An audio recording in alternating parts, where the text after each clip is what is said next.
Seorang pemuda bernama Abu bersiap-siap untuk perjalanan mudik ke kampung halaman. Setiap tahun ia selalu bersemangat untuk bertemu dengan keluarga besarnya. Namun kali ini perjalanan terasa berbeda.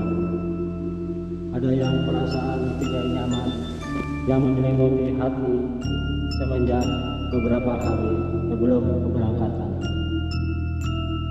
Arif berangkat menggunakan sepeda motor, sebuah pilihan yang dianggap lebih fleksibel dibandingkan transportasi umum. Rute yang akan ditempuh melalui hutan alas Roban, sebuah hutan yang terkenal dengan kisah-kisah angkernya. Meskipun terdengar banyak cerita seram tentang hutan itu, Arif tetap memutuskan untuk mengambil rute tersebut agar perjalanan lebih cepat. Ketika memasuki hutan alas Roban, suasana berubah drastis. Langit yang tadinya cerah mulai gelap seiring dengan semakin dalamnya Arif masuk ke dalam hutan alas Roban. Pohon-pohon tinggi menjulang dengan ranting-ranting yang menyerupai tangan raksasa. Angin berhembus pelan, namun cukup membuat dedaunan bergesekan satu sama yang lain, menciptakan suasana yang menambah kesan angker. Arif terus melaju, berusaha untuk tidak memikirkan hal-hal yang menyeramkan yang mungkin muncul di hadapannya. Namun di dalam hatinya, ia tidak bisa menghilangkan perasaan bahwa ada sesuatu yang mengawasinya. Jalannya sepi dan sunyi membuat sesuatu yang terlihat begitu jelas. Sesekali ia melihat bayangan yang bergerak cepat di antara pepohonan, tetapi ia mencoba meyakinkan diri bahwa itu hanyalah binatang hutan. Setelah beberapa jam berkendara, Arif mulai merasa lelah dan lapar. Ia sangat berharap menemukan warung atau tempat istirahat untuk mengisi perut dan mengistirahatkan tubuhnya. Di tengah perjalanan, ia melihat sebuah warung kecil yang tampak tua di pinggir jalan. Warung itu terlihat seperti sudah lama ditinggalkan. Namun anehnya, lampu di dalamnya menyala penuh. Rasa penasaran membuat Arif memutuskan untuk berhenti di warung tersebut. Saat dia masuk ke dalam warung, ia disambut oleh seorang wanita tua dengan baju dress lusuh dan kotor. Wanita itu tersenyum tipis, namun senyumnya terasa dingin dan menakutkan. Arif merasa ada sesuatu yang aneh, tetapi ia mencoba bersikap biasa.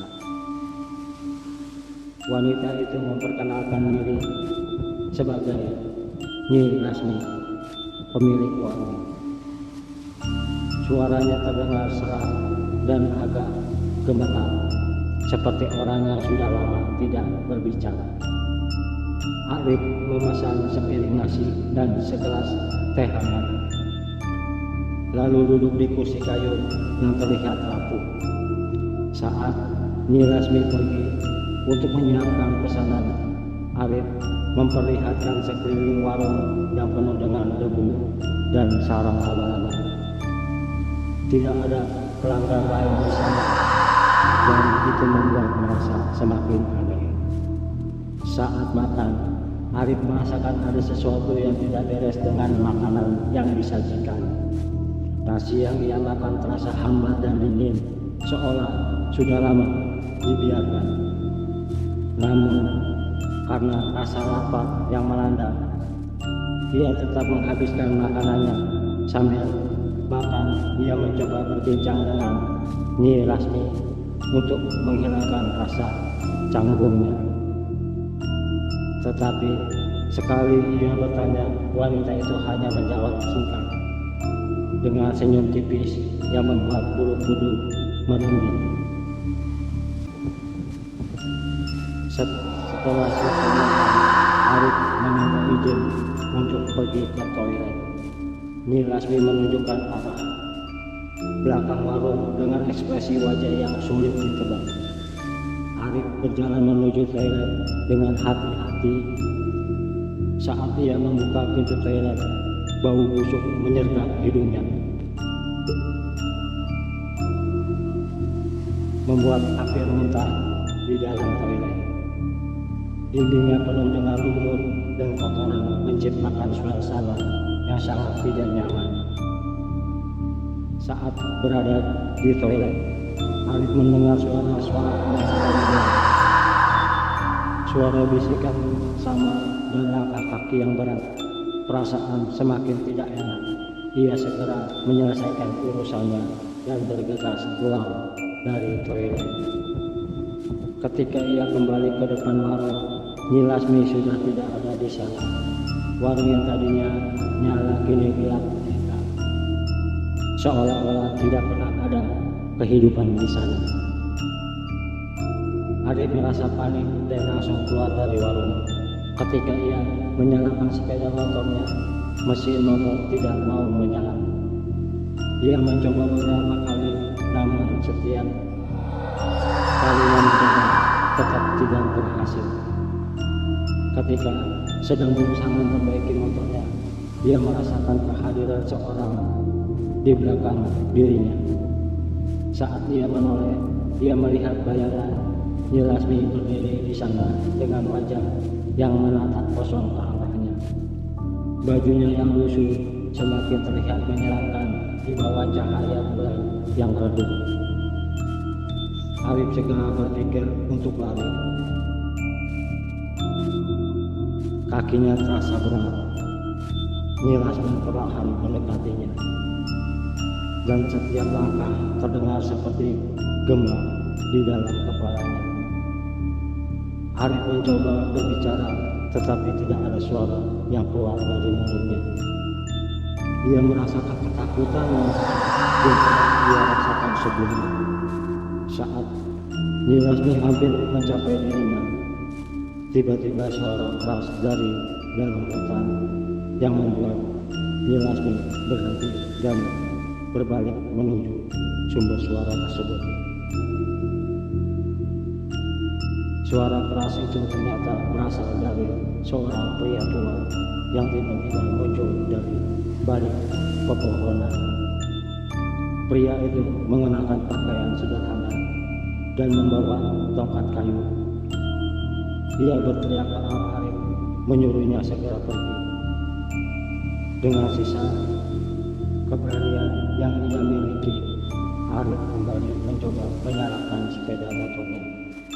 Dan kali ini Arif berhasil. Dia langsung menurun dan melaju kencang, meninggalkan warung dan Nyi Lasmi di belakangnya.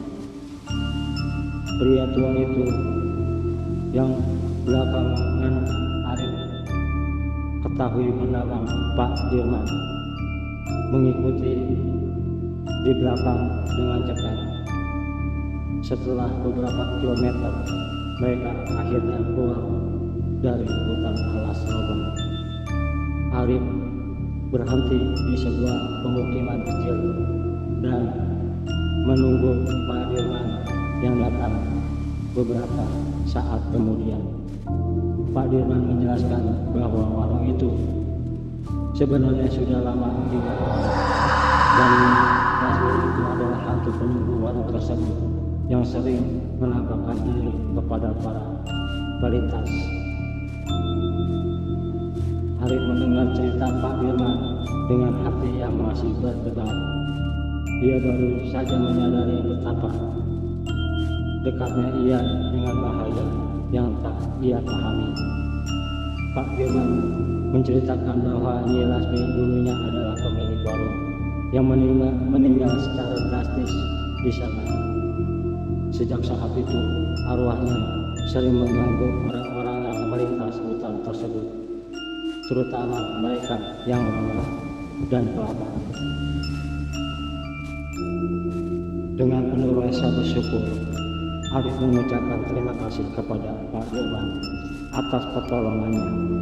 Ia kemudian melanjutkan perjalanan dengan hati-hati, berusaha untuk tidak memikirkan kejadian yang menyenangkan yang baru saja ia alami.